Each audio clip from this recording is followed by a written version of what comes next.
Ziņoju!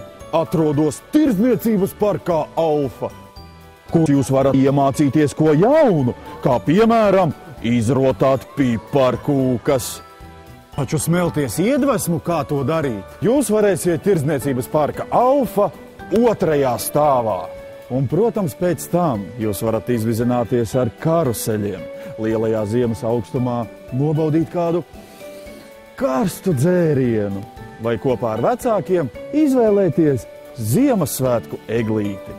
Īstus svētkus, iegādājoties šīs sirsnīgās rotaļlietas kioskā Ziedot LV, jūs sagādāsiet tiem, kuriem tas nepieciešams visvairāk.